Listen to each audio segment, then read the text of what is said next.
Hello, everyone, and welcome to another episode of Comic Banter, the show where we just, at the moment, cover Marvel Trading Cards Universe Series 3 and beyond. We try to bring in as much commentary as we can from all of our guests and also our commenters online. So please feel free to hit us with as many comments as you'd like. Let us know you're there. Let us know your feedback. If you have any experience with these cards too, we'd love to hear from you. So today we have as always, me and Victor are here. And then we also have Peter V Nguyen with us, longtime comic artist. He's worked on a variety of series. He's worked in animation. He's worked in TV on The Gifted, Wolverine the X-Men for his animation series. He's also worked on the Wolverines, Black Widow, Gotham City Sirens, a wealth of different stuff. Peter, if you want to have anything we missed, you want to mention, or? Oh, that's perfect. Thanks for having me. Thanks for coming in. So, what was your history with Marvel trading cards? Did you collect too many as a kid? I know we talked a little bit before the cast about some of the stuff you have.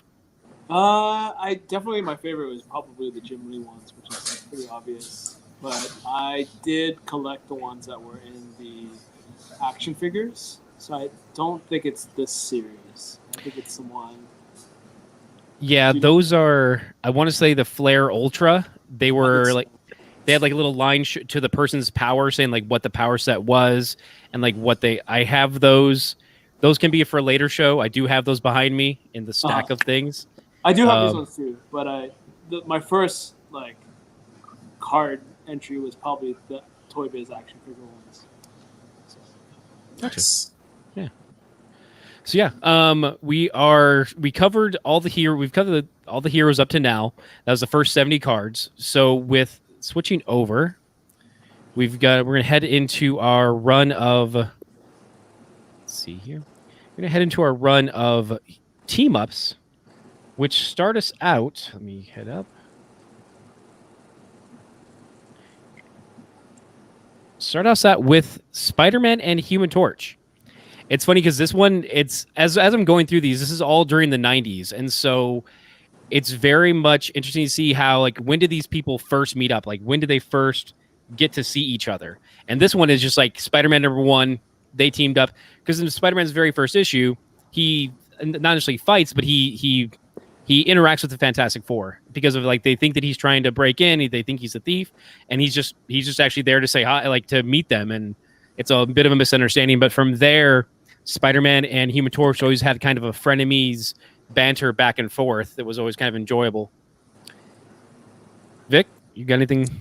This is a sick card. I remember this card. Sorry, Vic. Yeah, no, you're good. To me, they're like a quintessential like Marvel team up. Like I always love to see those two come together. Was it Dan Slott's run towards the end had the two of them partner up quite a bit, and then like I love that so like their relationship was so close during Hickman's run of Fantastic Four that when Human Torch supposedly died, they had Spidey take his place. So I love their brothers, their brotherly relationship, and it's for decades they've been able to play that off, and it still works to this day. Yeah. It's interesting too because Human Torch also has a very push-pull kind of relationship with the Thing, and it just kind of they have that's just like the Human Torch. He always has kind of a little bit of an edge with people, and it's there's always the joke that he's the hothead, but I don't know. It always comes across as like kind of more fun and just I don't know a friendly antagonism to his friends. Yeah. Do you guys know the artist of this card? This is Sal Buscema from because I believe there's a signature on the left hand side. Most of the artists did sign the cards themselves, and so somewhere they're usually hidden off to the side or maybe even on a foot somewhere. This one, he just very clearly put through it in there, and it's funny because it's like I don't think Sal did. I think he did like one other card so far. Maybe not even that, but like it's as you go on, you see a lot of repeats from certain artists. Like they're like, oh yeah, I think we did the count last time through the 70 heroes. We had 11 from Ron Lim. Oh, wow. Whereas this is maybe the first Sal one. So it's kind of interesting. I like his take on the webbing. It's just a single line. Like, Yeah. It's not how people draw it these days, which is cool. And of course, the very classic Human Torch with the lion. Yeah. And that's one thing too, is like once Todd McFarlane did that spaghetti webbing, like everyone's like, well, that's how I have to do webbing, right? That's the only way to draw it. And it's like, it's not that it's a bad, it's just kind of, it's interesting to see like the old school guys are just like, no, it's just, it's a taut line he's pulled. It's almost like more of a grapple line too. Like you see Batman or Nightwing use, or even Daredevil, where like people are later on like, oh, I need to find one to make it special. So it's interesting. Very cool. All right. Moving on, we've got Ghost Rider and the Human. I'm sorry, and Spider-Man. Wow. The Human Rider. The Human Rider. And this one, like right off the bat too. Like I was saying, I was looking at the dates of when they first meet up. This one's in '91. Like this is the year before this card came out, but it's more because this is Danny Ketch. So this is popular at the time. And Yeah. So it's like you've got Javier Salteras, which another thing too, as with every time we talk about some of the art, like his is just like that always screams like anime lines coming out of the background, like they're coming towards you. Whereas the last time you had a cityscape, and for this one, Javier is just like, this is what I'm doing. Yeah, it's kind of funny that it's Ghost Rider without the bike. On Spike. Everybody has different Spider-Man eyes, but it's very cool. I haven't really seen those kind of like inward angle ellipses at the top part of the eyelids, you know. It's definitely a unique take, and they are a lot smaller. They're not like the Humberto Ramos or Tom McFarlane, where they'll get so big and they can almost emote at some point. Yeah. Where like this was more just like he's a guy. This is a costume that's the mask you pull down. Spider-Man's arms are jacked. Yeah, he's the new classic vintage Legends, where he's a lot more built. He's not the thin Marvel Legend. He's thicker neck. Like that bicep is like. Yeah, he's this one. He's not the earlier ones. He's the newest one. Yes, it's already time for Marvel Legends, viewers. That's what we're here for. Do you guys talk about Marvel Legends on this channel too? Yeah, because we talk about them because whenever a figure comes up, it's usually like, oh yeah, they just released this version on like that 2-pack. Because the last series we wrapped up with Havoc, drawn by Joe Mad, and it's that '90s X Factor Havoc, and we're like, oh hey, what about that over? Like, I love that figure. I have that too.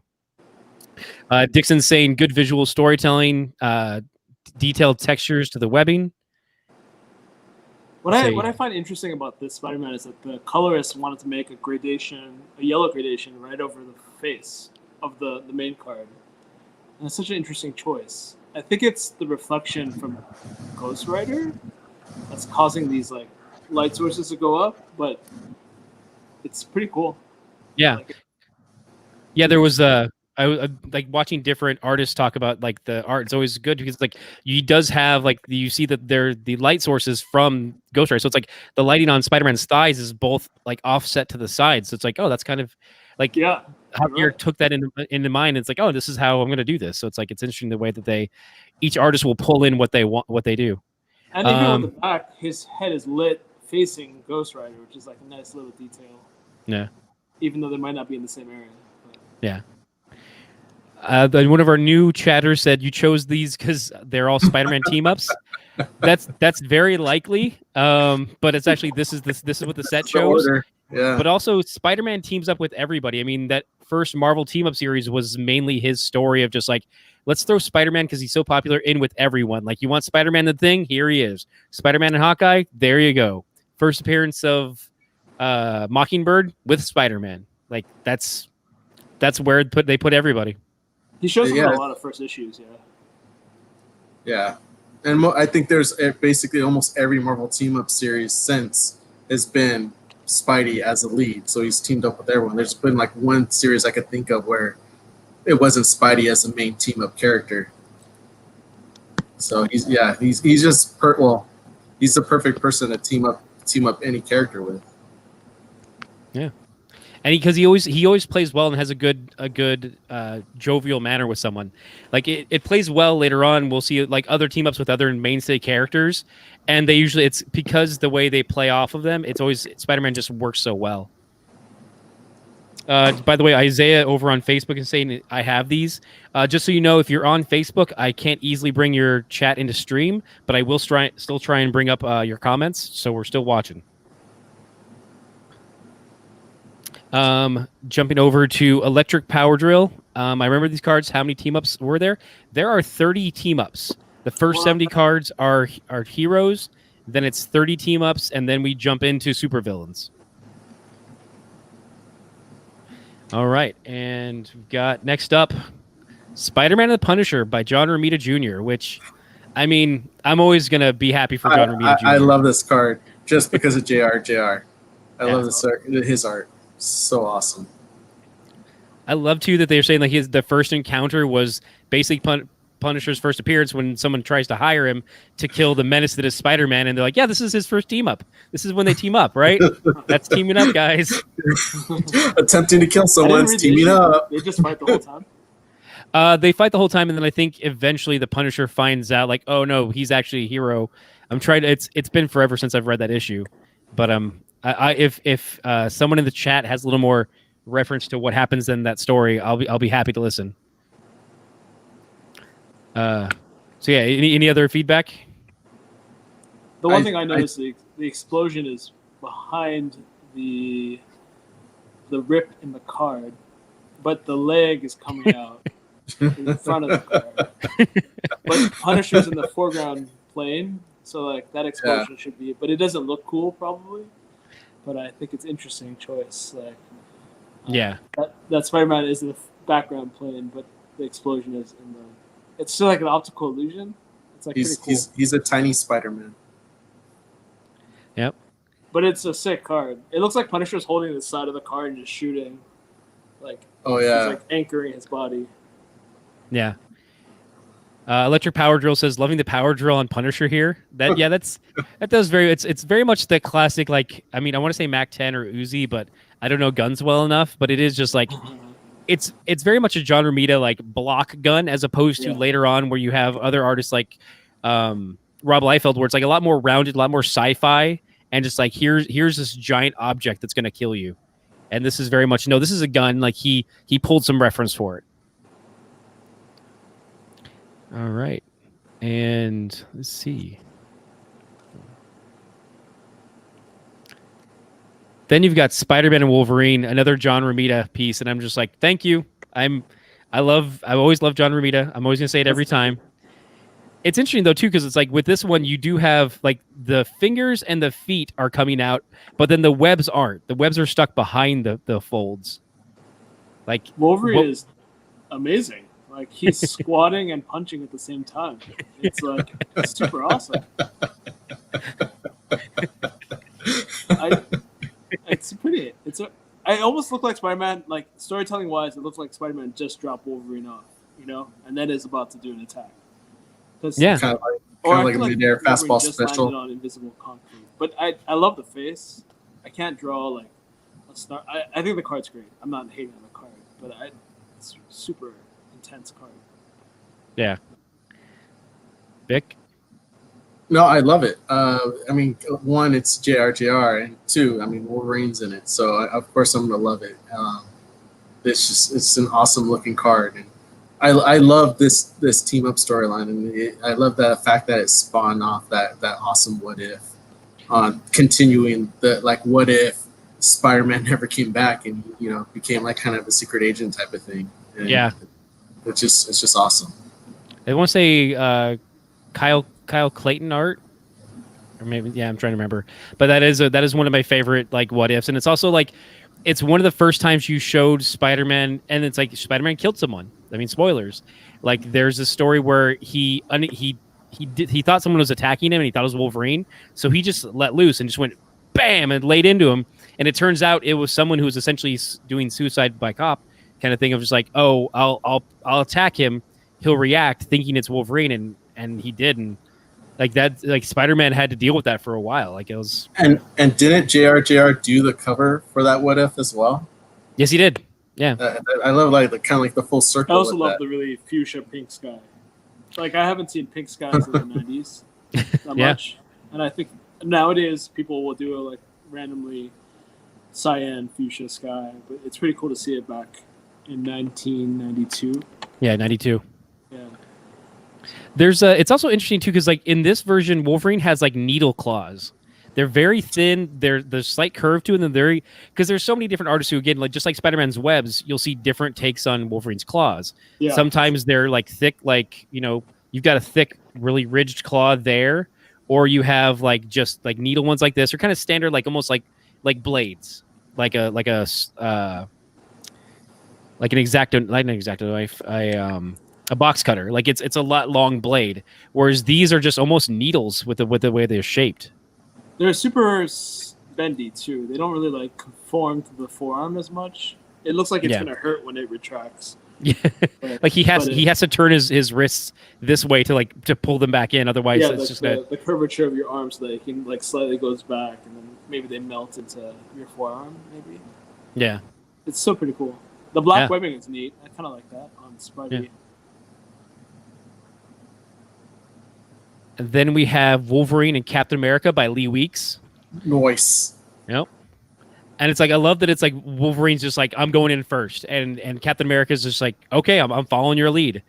And this is again too where you have these first appearances. The first time they team up is in '86, and I'm like, oh, that took them a little while. And like later on over time, we get the idea that oh yeah, Captain America and Wolverine worked together during World War II, and they'd flesh that out. But initially, it was just kind of like it was just a regular comic book team up. Wolverine's first appearance is like 70. No, probably before that, right? I don't have the exact date, but that's what I have some people in chat for, like EDP Thaden 1. I'm going to put it on him or anyone else to give us that first appearance date of Wolverine. I'm losing nerd cred for a cameo appearance. Okay. So there you go, 74. So you've got this is over 10 years later.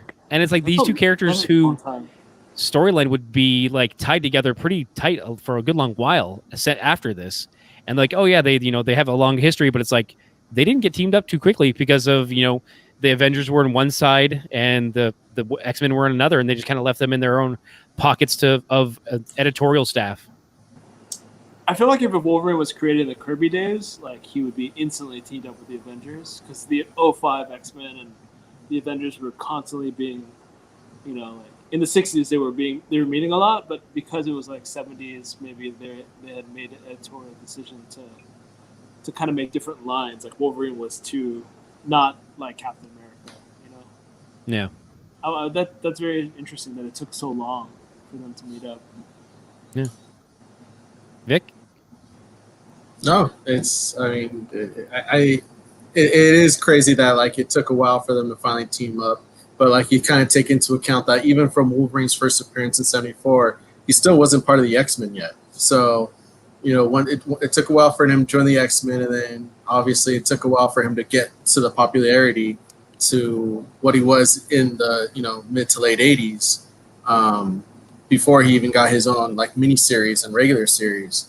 So once they finally did get around to actually, having him cross over with a lot of other characters, I love like just them taking advantage of this guy that had no history and kind of like filling in gaps of like little stories that they're able to squeeze in, like this World War II, the World War II stories they're able to pit him and Cap together on. So, and at the same time, we've talked about this as Lee Weeks art.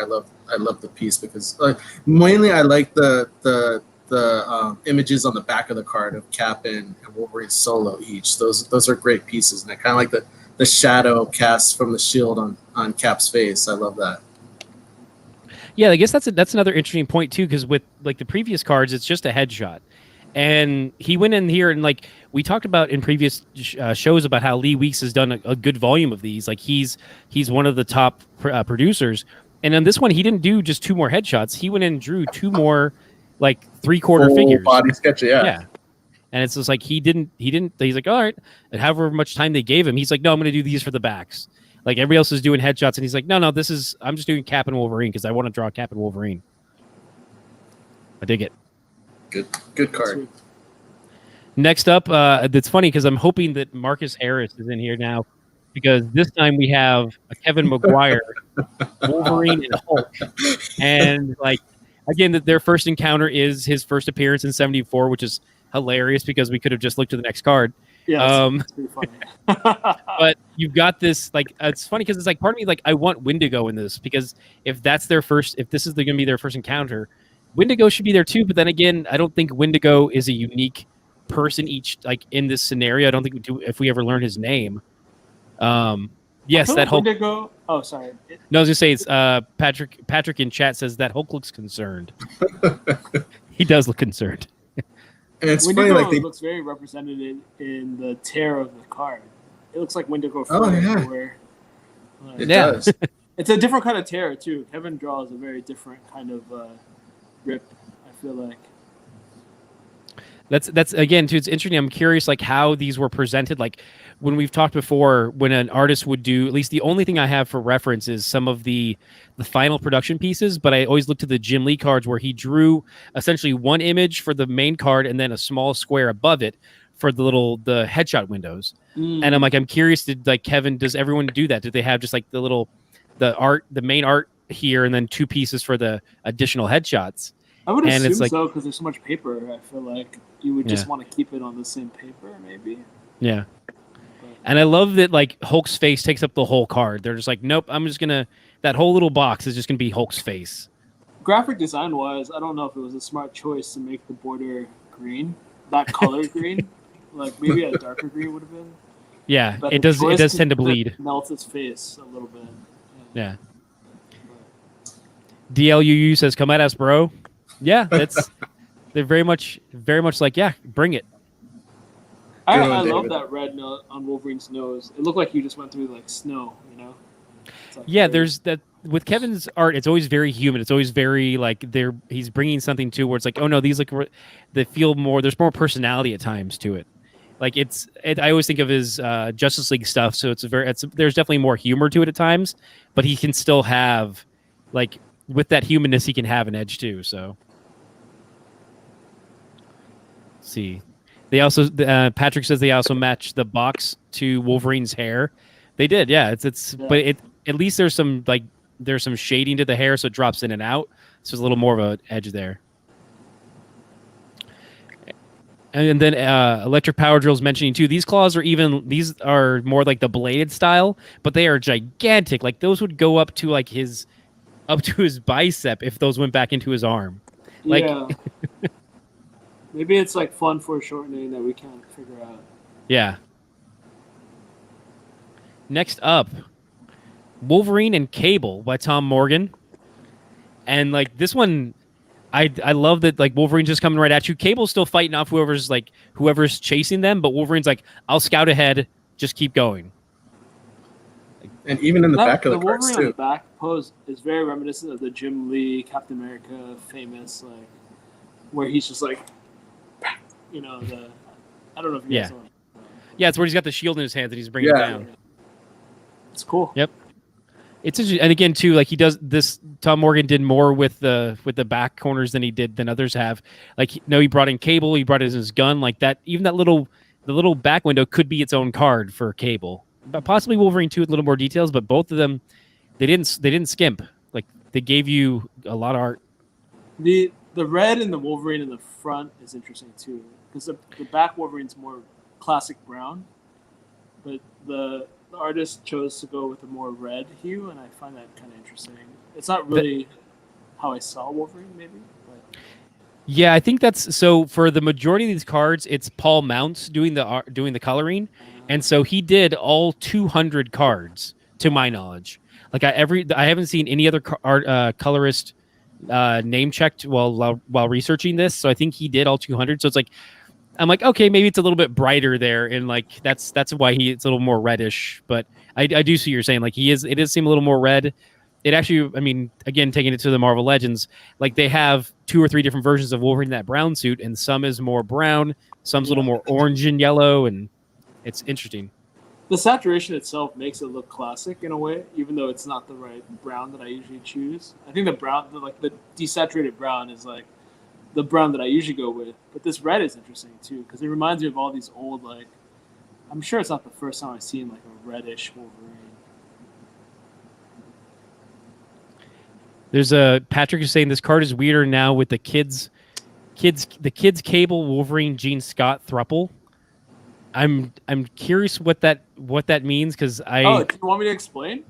well, I mean, yeah, go for it. No, I mean, we're to try and you keep don't this. know about Krakoan thruples? Yeah, Well, I do. I know about thruples and I know about Kid Cable. I didn't know there's It's the Wolverine, Cyclops, and Jean. So. Is You that don't know about that, Ken? is this part of the new Powers of X? Yes, it is. Okay. Yeah. There's no definitive storyline, but there's a lot of hinting. Okay. Yeah, Okay. There's a lot of hinting. Okay, that's the thing. I didn't know that there was a full on like confirmation. I didn't know that was like okay. I think But the biggest there's hint a lot that of little Hickman has given nods. was that the map of the home that they live in doesn't have walls.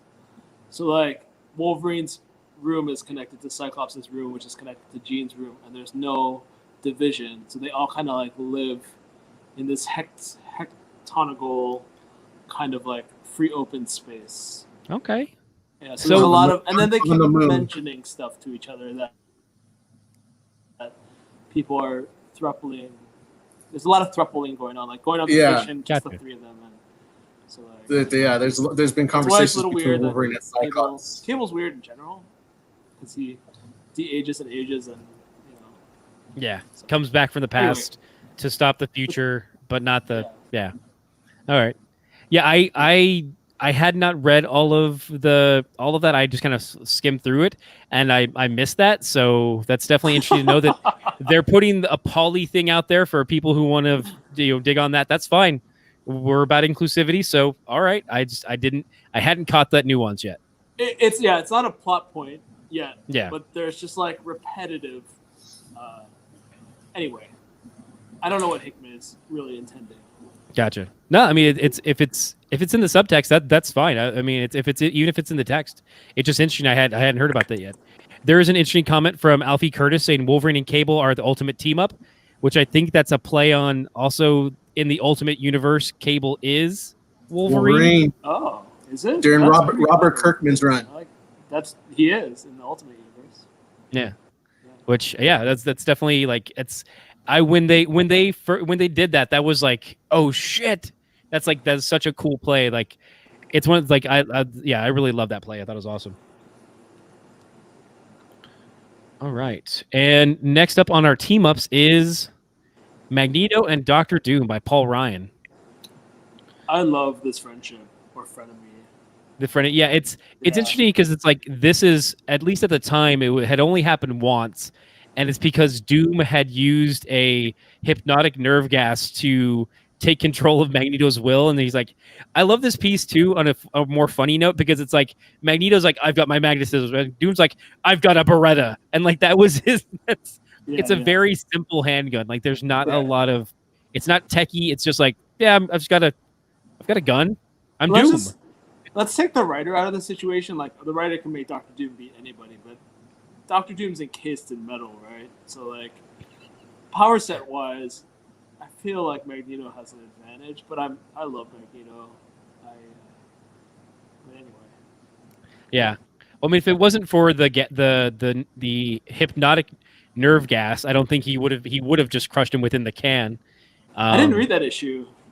Yeah, this is one. Its first team up was Supervillain team up number 14, which Really. I mean, there's so many comics out there. This is one I hadn't read either.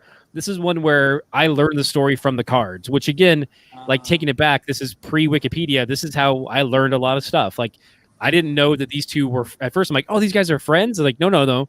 One mind controlled the other to do his bidding. Like, oh, okay, that's pretty supervillainy. Like The first line of this comic, the thing says two of the world's two most powerful evil geniuses on the planet. Is Magneto considered an evil genius? I had never thought of him that way. I mean, he's certainly like powerful. I don't know about an evil genius, but I guess it just depends on whoever's writing him at the time. Like, I don't even know if Silver Age Magneto was like that smart. I felt like he was just like stealing nukes and doing stuff. But that's cool. I mean, he's pretty smart. He's not like Mr. Fantastic smart, is what I'm saying. Right? Yeah, exactly. Electric Power Drill says Magneto makes Doom miss all his shots by just a little, slowly driving him insane. What's wrong with this gun? But Doom's a genius. He would know, right? Yeah. He You just get more irritated. Stop it, Eric. I told you. Read the new comment, Ken. Yeah, I think I saw the team up the very first time was the Onslaught series. When they would chat. They were chatting like old friends, and I was like, "This is great. You guys deserve to be friends. You guys deserve each other." I'm trying to remember if they were together on like the evil Illuminati. I know Doom was. I don't think Magneto was because Magneto wasn't. They were part of that Red Cabal story. Not Cabal. That's what Red Cabal. Yeah. Yeah, I don't think Magneto was part of that. White Queen was. Yeah, and then Namor was on the first version because there was like the Cabal, and then there was the Red Cabal when Red Skull had the brain of Professor X. Good heavens, that was. But they did team up during that like villain storylines from the 80s, right, or 90s, where like Magneto versus Red Skull and Kingpin and Mandarin and I forgot Vengeance. I forgot the name of that story, but was Doom on that supervillain team up? It was like 6. Acts of Vengeance? Is that the one? Oh yeah, I do remember Acts of Vengeance. It's like when all the villains just like they essentially were just speed dating. They just took one step to the left, and everyone fought the others' villains. Yep, yeah. I think Magneto kicked Red Skull's butt, if I recollect, because of the Nazi. Yeah. That's as well. You should. You should always punch Nazis. That's a rule. That's a rule in comic banter. Is that we are pro Nazi punching. That's you can just. That's our hashtag. Yeah, it was that frustrating. Moving on, we've got Ghost Rider, Danny Ketch, and Johnny Blaze. This one's another Mark Texieri, another great piece. Like it's very like there's power behind it, even though there's not a lot of action going on. Like you see the strength of Ghost Rider. The signature location is the first thing I notice, which is pretty cool. It's on the tear right between the two of them. Yeah. But I think the art definitely is suited for Ghost Rider. And is that the one on the right is Johnny Blaze? Is that that's Johnny Blaze, the first Ghost Rider. And then is he a burn victim? He looks a little like, beat up. I think that's supposed to be his stubble in the inset. It's pretty cool. Yeah. The other cards that he's done for the series, like when each of them have their first in the main card, I can shoot those over real quick. Those were really like some of our first, like, man, that is some awesome stuff. Like I love this Ghost Rider. Oh, that one is like classic. That's great. Yeah, I love that bike. That was my favorite. And then we've got Johnny Blaze was a little bit further down, also by Mark. So was Johnny Blaze depowered at this time point? Yes. So at this point, the Spirit of Vengeance, which had a name and I'm forgetting it, he had left Johnny and joined up with Danny to avenge the death of Danny's sister. Okay. And so, where is Blaze to save my life? No pressure here. Everyone in the chat's just like, wow, this guy thought he's a professional. There you go. Oh, there it is. Wow. Yeah. Not as... Yeah. But yeah, you can see it more here. That's just like stubble for him. So jumping back, boom. So yeah, that's Blaze. I mean, definitely a good team up because it's like at the time he was trying to warn Danny, like, you know, you can't trust the Spirit of Vengeance. It's not like you think you're using it, but it's using you. You've got to keep it in check. And Danny's like, no, I've got stuff to do, and like he's just not listening to him at all. Xanathos, there you go. Optimus Dixon says it's Zeranthos. Wow, I can speak. I don't think I've ever read a Ghost Rider comic, and I should change that. I would definitely recommend like the first couple issues of the Danny Ketch run, and then also the new Robbie Reyes stuff. That'd be if I was going to recommend stuff. Vic? I've seen it with other teams for sure, but I've never read a solo. Jason Aaron, can't go wrong there. He did some good stuff for Ghost Rider. All right. And next up, we've got Captain America and Nomad by Ron Lim. Bucky number 2. Or there you go. 17. I don't remember. Yeah, this was like the one of the last ones before Cap came out of the ice and was like, "Oh no, I'm the real Cap is back," and he's like, "Oh yeah, I'm running around with this other random guy. I don't know." I love too that he gave him the costume and he's like, "No, I still want to. I'll update it. I'm gonna keep the collar, but I'm gonna do a ponytail and these shades." And this is all also before the I want to say the alley like being a bum. Like protecting the poor storylines for him. I don't know Nomad that well. I find the coloring between Cap and Nomad drastically different. It reminds me of Mortal Kombat. Yeah. Johnny Cage. Is that a thing? No. Yeah. I think it is. Yeah. Patrick wants us to mention Ron Lim for life. Definitely loving the Ron Lim. It's funny too because I think this inset on the card for Cap is one they used before, and this is a new one he did for Nomad there.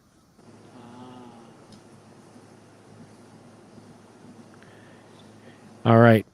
Let's see. And then we've got Spider-Man and Darkhawk by Alex Savic.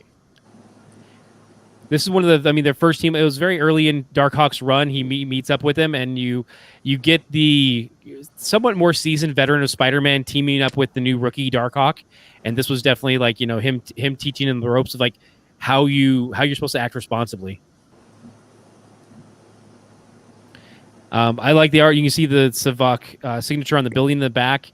It's interesting to see like it's a very squared off helmet design he went with. Yeah. Darkhawk is very 90s, and it's super exciting to see anything like kind of period piece like that.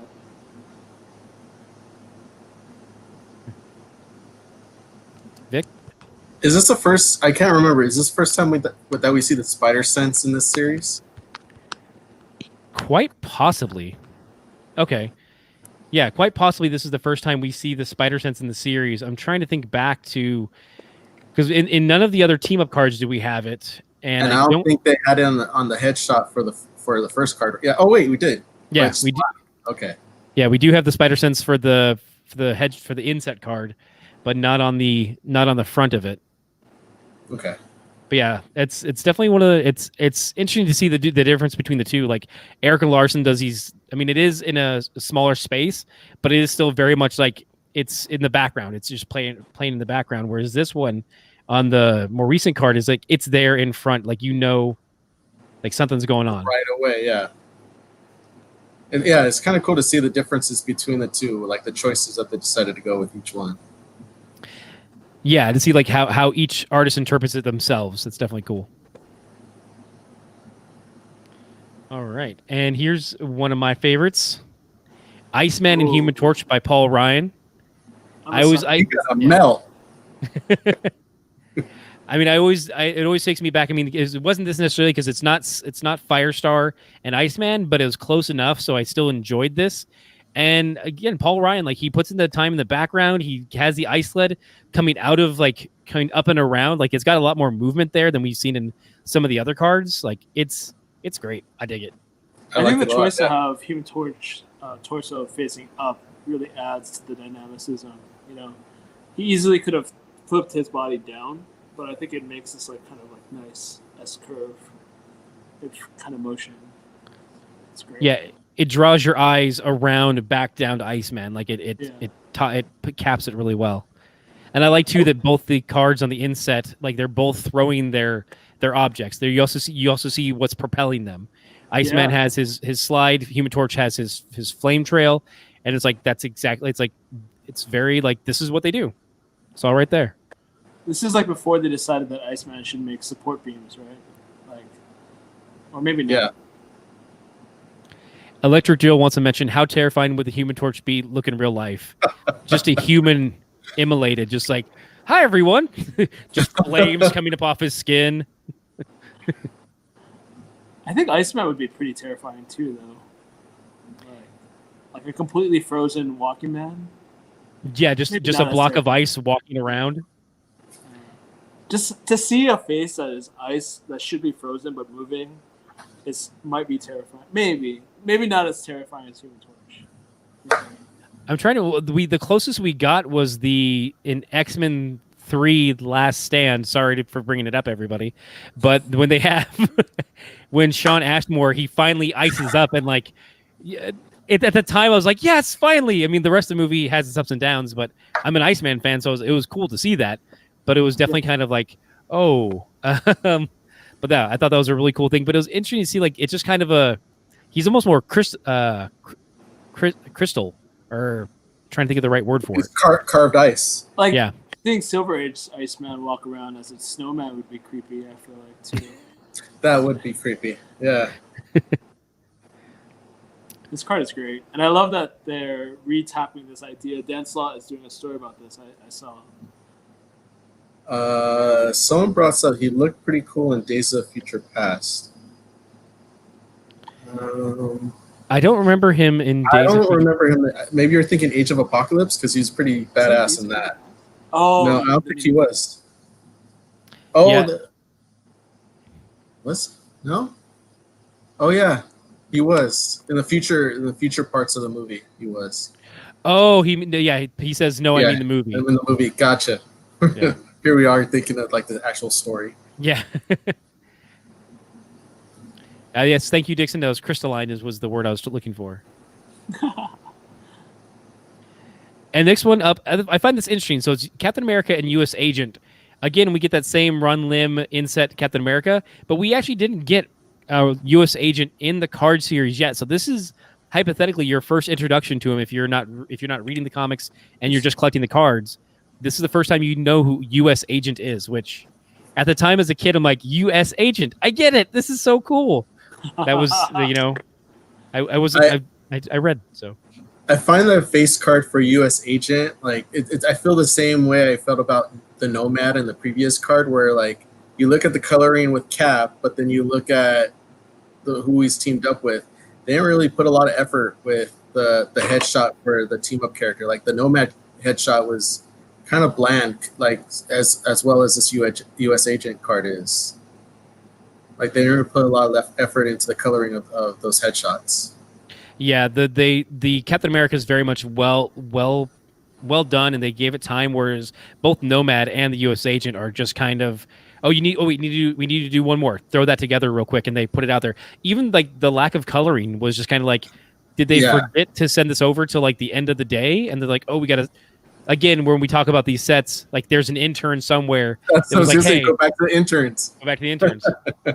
Why didn't they just flip Captain America? Yeah, and then repaint it. Like flip it and then recolor it. Just shadow out the A. It certainly could have, but like that intern was like, no, I guess what we find out later on that the intern drew this card, drew the U.S. Agent. He's like, I'm doing my best. But yeah, like it's and this is too like because this is the first time I learned about John Walker was I'm like, wait, okay, so there's a different Captain America, and I always enjoyed like doppelganger characters. So it's like Venom was always cool because he's like this dark version of Spider-Man, and U.S. Agent was another similar type of thing of like, okay, what is the idea of what you try to epitomize, take into a darker turn, and so U.S. Agent is this more just clandestine operative for the American government, and he's just doing whatever he's told. He's just a good, dutiful soldier. And this is after Captain America decided, like, no, I can't stand for what this country is currently representing. I can't stand here and hold this position as Captain America. I don't hold these ideals. And he left. And then for a while, John Walker took over, and then Captain America eventually came back. And so they shuffled John to the side position as U.S. Agent, and he definitely he towed the party line. Looks like Alfie Curtis in comment says U.S. Agent looks like he's a Starfleet Federation symbol in his chest almost. I can see that. Yeah. I mean, we're talking next gen, but I'm with you. Points. I want to know why in the 90s, like Iron Man Thor and Captain America got dark versions, but like Scarlet Witch didn't, for example, or any of the women. You know, it's like there's Thunderstrike, there's War Machine, there's like U.S. Agent. But like they were very picky about who got. It was a very Avengers thing. I feel like maybe like Cyclops doesn't have a dark version. No, I mean later on he almost becomes his own dark reflection. Yeah, But yeah. for the Fantastic Four, until we get to the Infinity War, where they actually have the almost demon-esque doppelgangers, the closest we got for Fantastic Four, I would think, would be Malice, which is just the Invisible dark, Woman, right? possessed version of Invisible Woman. Well, So it's like didn't the Frightful Four have an evil version of Reed, like an alternate evil version of Reed? I don't know. That's one I want to say the like one of the earlier iterations or one version of Frightful Four had a version of Evil Reed. Yeah, I don't. I mean, the Frightful Four had Wizard, like he was like the darkest version. But I don't know if the Frightful Four had another dark version of Reed that I could remember. Patrick in chat is saying his name was Deer. I think he's just saying that Reed backwards is Deer, and that's not helpful, Patrick. But thank you for playing the game. Oh, no. Points because I love it. Editorial point of view, like you have a Captain America book, so it makes sense to have a U.S. agent. You know, you have an Iron Man book, it makes sense to have a War Machine.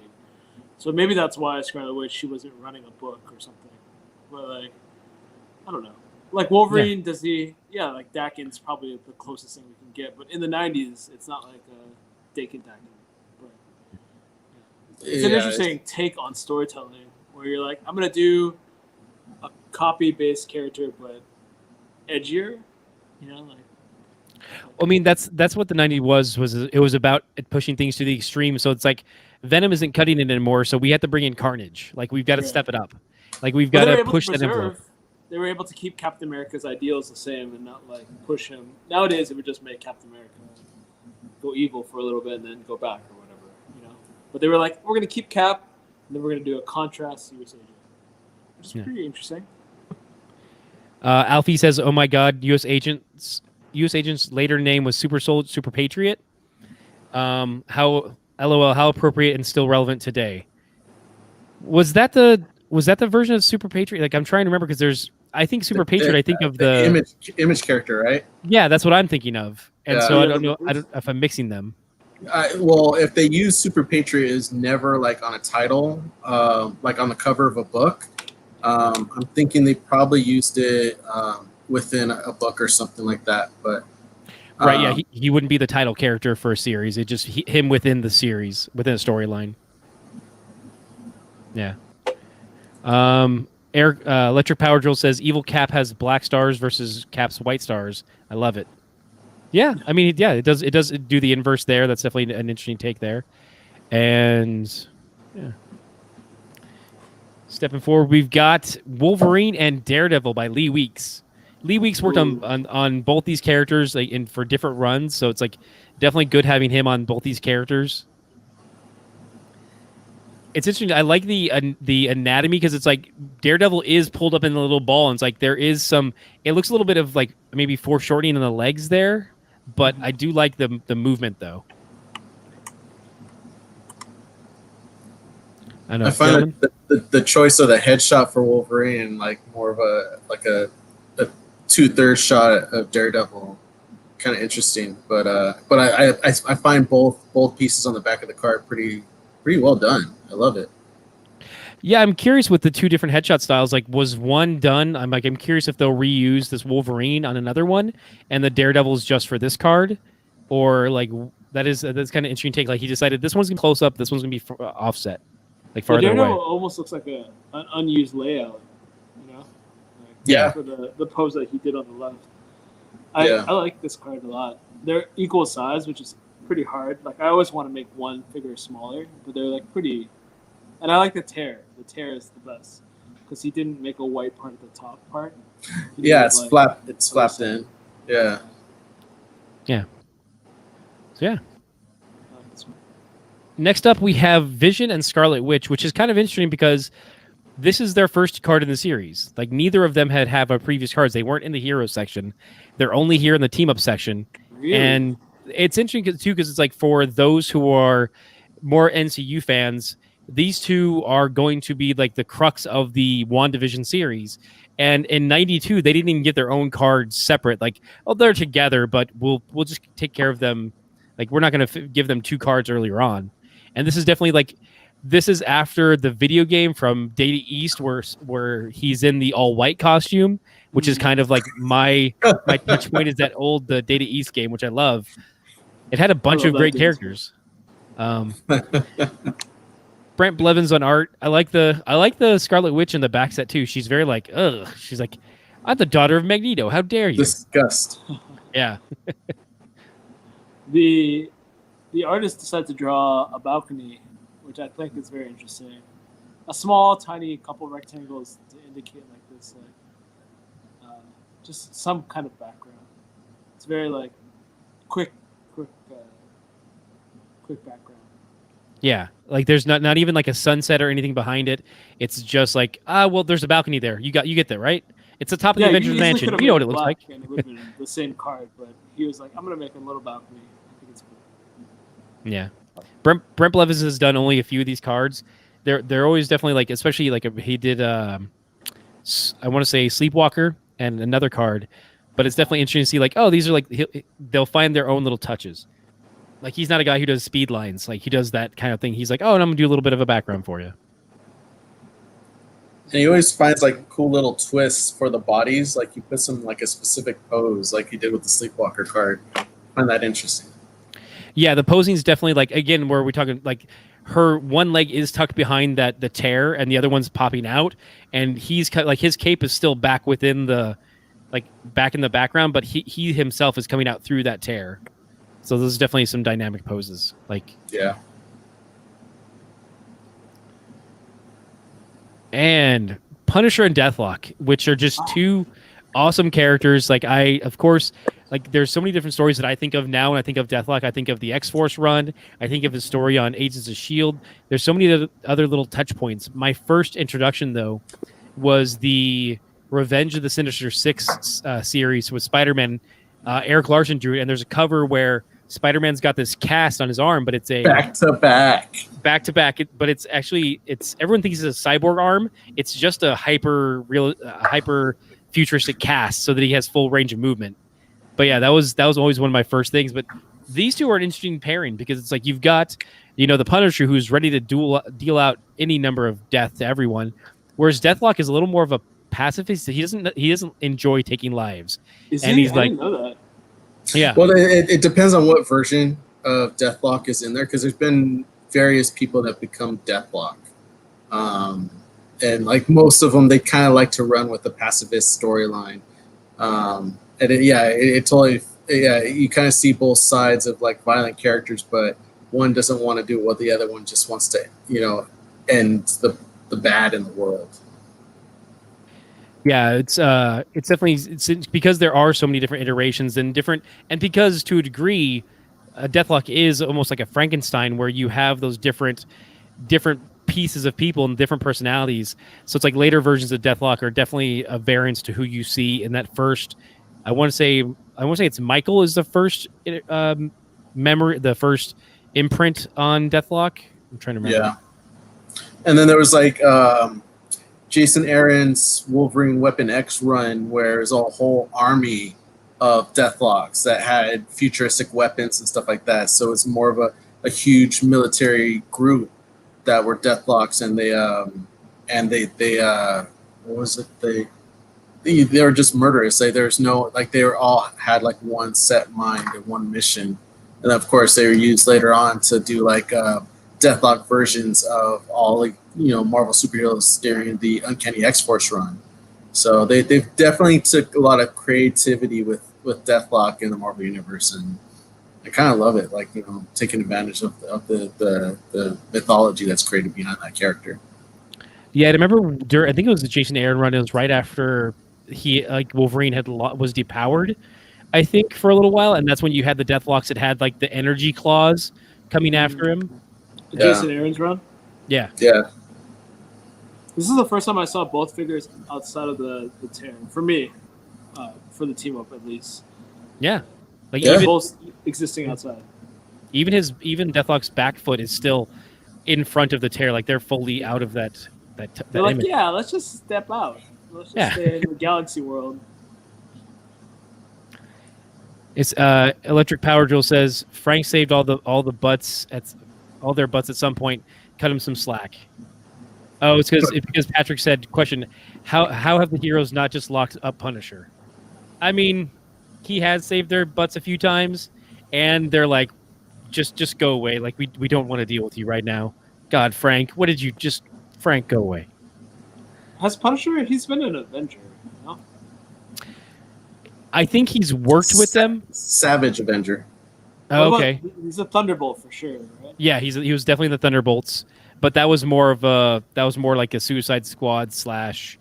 I mean Thunderbolts. Yeah, it's of the third iteration, because the first iteration was the villains parading as heroes, and then there was I want to say there was another small run at the end of that first era. It was like the Fight Club version. Yeah, the Fight Club stuff. Yeah. And then there came like the redeeming like heroes and villains. There's the new Thunderbolts. There was the Dark Reign Thunderbolts. There's a Luke Cage Thunderbolts, and there was actually that was the same. And then the one we're thinking of is the one led by Red Hulk. Yeah. All right, and we've got the Thor Corps, which this is one that I hadn't read a lot of. I know of the characters. Like, of course, you've got Thor, and this is just before he becomes Thunderstrike, so it's not yet, that it's not that deep in the 90s yet. But you've got Beta Ray Bill. It's just not Odin's son. It's Eric Masters. Yeah. Thor. Yeah, Eric Masters, and this is after. It's not Donald Blake in there either. It's just it's someone else essentially having the power of Thor and some of the memories. I was never fully understanding what Eric Masterson's version was.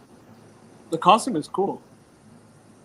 Yeah, and then there's young Dargo, who it's from Earth's 26th century, so it's a future Thor that had come back. Whenever I think of the Thor Corps, I think more of the Thor's storyline during Secret Wars, where they're all a police force. Yeah. Every alternate version of Thor, and Yeah. Storm Thor and Ultimate Thor, Frog Thor. Yeah. Frog Thor is definitely one of my favorites. Throg. Yep. Yeah, I mean, I think I have no strong attachment to this. Not that it's bad. It's just that's one that I didn't get on. I don't know if anyone in chat. I think Ken Optimus Dixon might have a thing to say. Oh, Eric Putman says Groot Thor. Yeah, in the Thors there was the Groot Thor. It's funny that they bring up the Law and Order Thor series. Ken kind of alluded to the Thor's series from Secret Wars. That's essentially what it was. It was a Law and Order Thor series, just with multiple Thors. Was that edited by Dick Wolf? I don't remember if he... It probably was. It's still written by Jason Aaron. So. And yes, Electric Power Drill, they did all have their own Mew Mew. They did all... Meow Meow Beans? Yeah. I don't know if they could call each other's hammer. That would be interesting, because it's not necessarily like the MCU where it's just like you can grab whichever. But I know that Beta Ray Bill has Stormbringer, and I always thought that Stormbreaker should go to Storm. there's a storyline with her in Asgard, and she carries, I think, Mjolnir though. Yeah, it is Mjolnir. Yeah. But I feel like you should have a weather related. Yeah. Yeah. She should get her own. Was she in the Thor series, the Law and Order version? Yeah, she was. So, yeah. Okay. She was. So was Thor Groot. Was it Thor? Was he called Thor Groot? Groot? I think it was. I don't remember. This is one that just encapsulates the 90s to me. It is Wolverine, Ghost Rider, and Punisher all together. Just like, let's just put all these badasses all in the same story.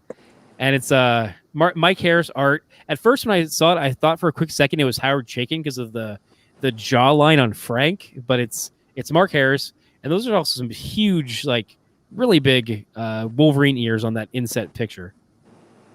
I love the face card though. It's so beautiful. It's so well done.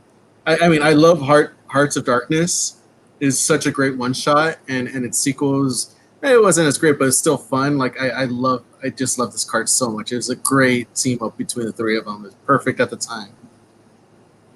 Yeah. And then of course he threw in a little bit of just graffiti because it's a dark series, so they're coming out of an alleyway that's just been tagged up, and so it's like, yeah, let's just get out of this alleyway and go fight some evil.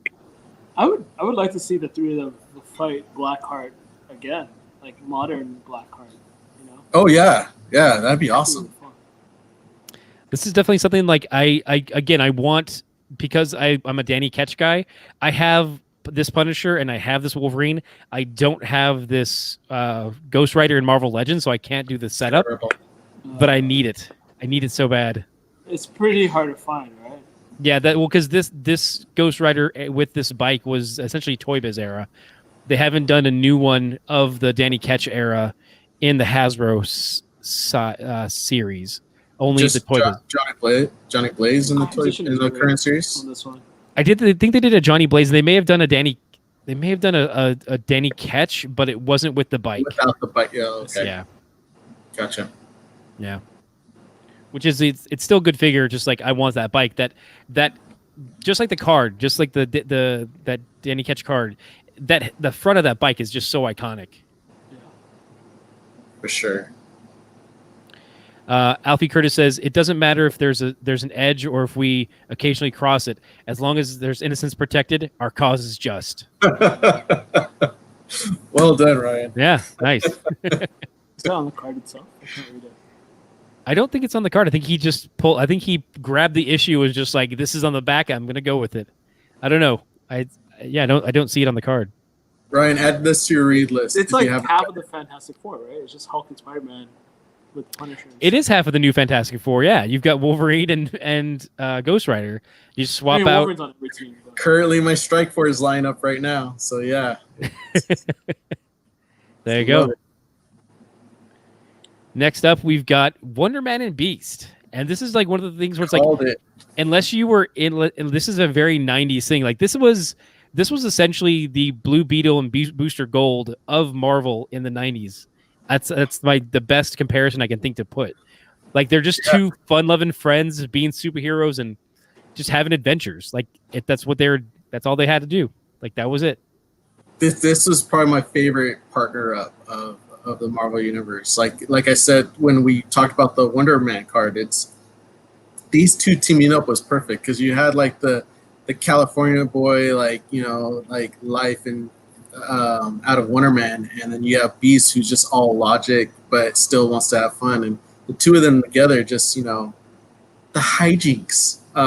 So like it totally screams like the Marvel version of Booster Gold and Blue Beetle. So and the art on this card, I love that they changed the way the face cards are going, that the headshots are going. Like they actually put the two faces at an angle instead of like face on or to do like a pose or anything like that. So I thought that was kind of cool.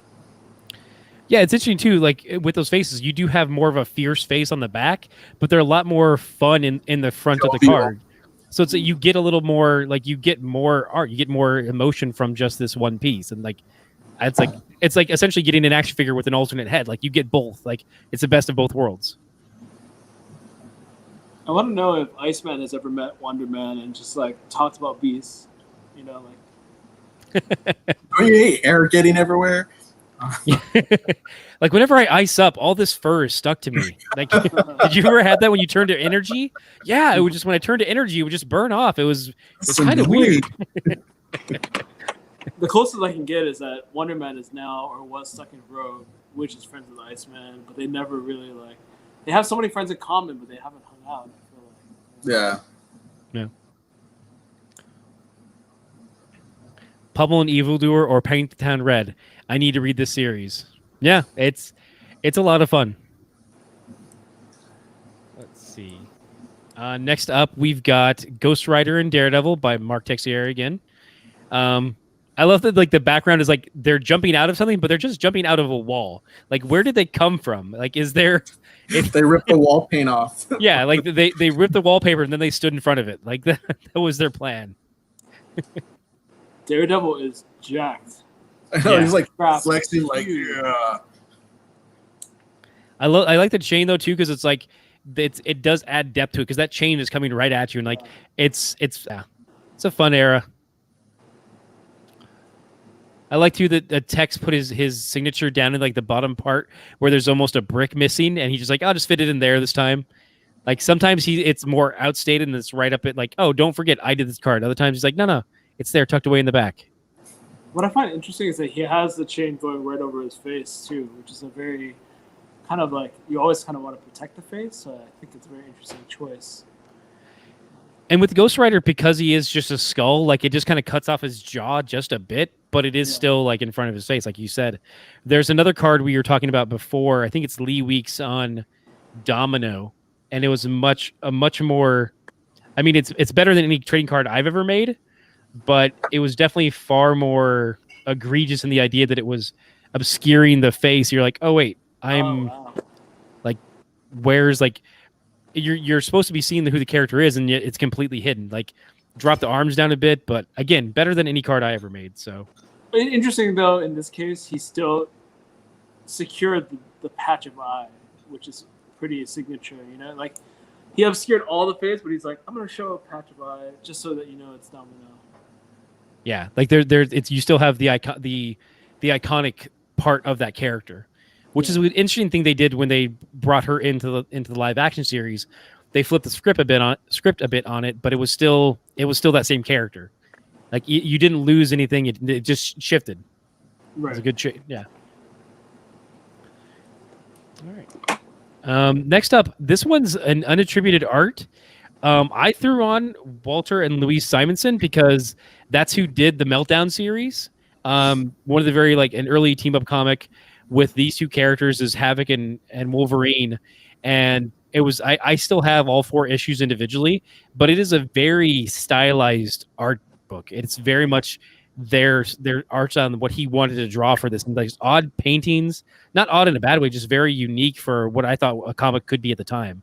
Like I was so used to very much just like the Marvel style of art, and this was like, oh no, this was more of an artistic choice. Yeah, like that series let them like cut loose, experiment a lot more than they did in the past. It was very unique at the time for the style that they wanted to go. I mean, you saw it a lot at DC. You didn't see it so much with Marvel.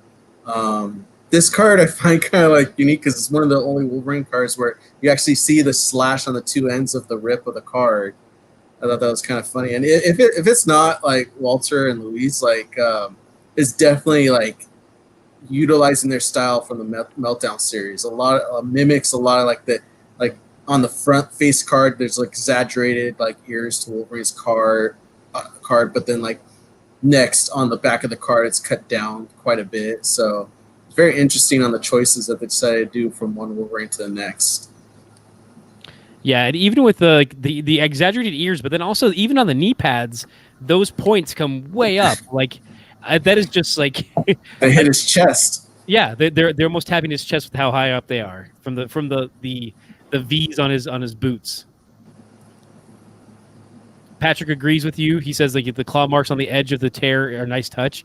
Yeah, it's because he's tearing them out of this scene. Like he's bringing them right off the page. I also love the Meltdown series. It was all painted watercolor, right? Yeah, well, I mean, I think some of it too almost it might have been oil painting because like some of it you could see some. I want to say I remember like some of the texture to it. Yeah. Yeah. It was airbrush for sure. Yeah, I think it was like really mixed media. Yeah, it was definitely mixed media. Kind of obscure like Havoc and Wolverine going on some random mission that would never happen randomly. No. No, it was a very unique team up, especially with how Wolverine thought of Cyclops at the time. But hey, he got along with Havoc, so let's team up the two of those. Yeah.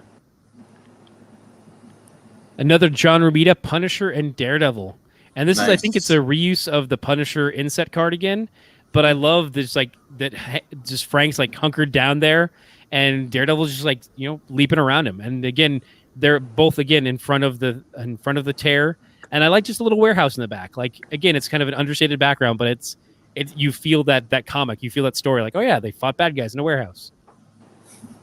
This is great, and the fact that they're looking at each other makes a difference. They look like almost more rivals, I guess, instead of looking away from each other on the back on the insert.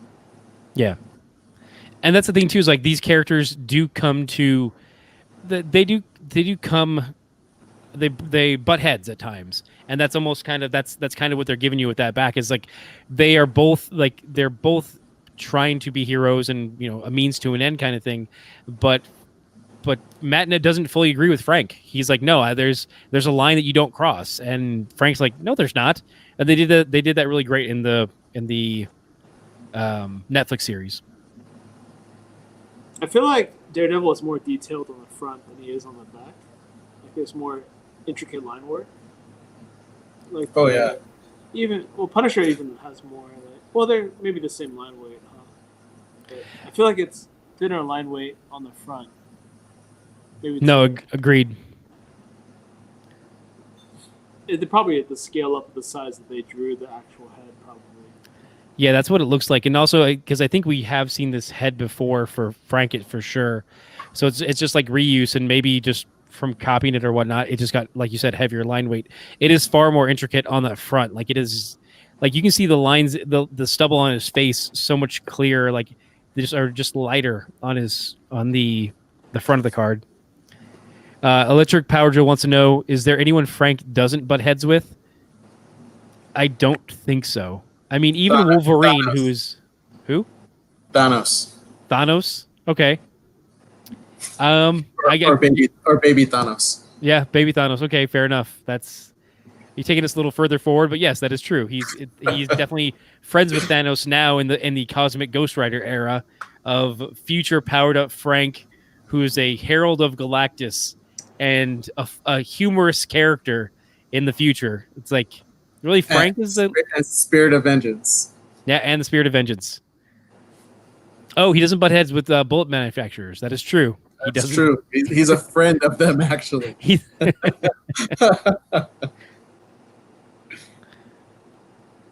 All right. And then we've got Daredevil and Black Widow by Lee Weeks.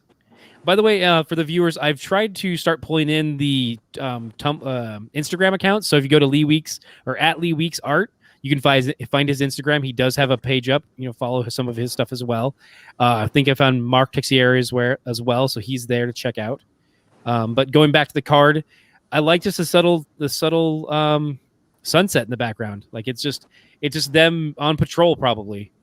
And again, too, like it's interesting to see the differences in the inset cards on the back of like you've got full figure of Black Widow, but then just a close up of Matt. I love the tear on this card too. The way it's going from left to right, like the wind's blowing the tear going in one direction. I love that they work with the motion of the characters. Yeah, that definitely adds to the idea, like that as they're whooshing through that tear, that's the paper's cutting that way with them. Peter, you got any thoughts? Just the fact that Daredevil is holding onto the side, like hunched over, is an interesting pose choice. I think when I do headshots, I like this pose a lot. It's not something I would think to draw, is what I'm trying to say. Like, I never think to draw somebody hunched over about to attack somebody. So I like that a lot. Whereas Widow's kind of like on the insert in the back. Yeah. Yeah, she's ready to leap into action where he's like stopped and more thoughtful, like, wait, before we go, let's think about it. Exactly, yeah. It's a contrast, which I think is kind of cool. Yeah. Not just the cut from head to bust or full figure or whatever. Yeah. We've got Punisher and Captain America. Again, I thought this was Howard Chaykin because of that jawline, but it's Mike Harris. And it's just like, they're tearing at the thing. It's like, these had heads too, but man, that is just a huge Captain America. Like because you think about the size, because it's like you have his abdomen below the arms of Punisher, who's just kind of peeking out through the side of the tear. But Cap is just like in that piece, like all through there. Like he is huge. Yeah, and it makes the tear look really tiny too. Yeah. Like everybody's tear has been almost the full capacity of the panel, but they've got like this kind of like bicepy pectoral rib, like they're like budging through together, like a comedy trying to get through this small tear. Yeah. He is big. He's got like a teardrop shield too. It's like very different shaped.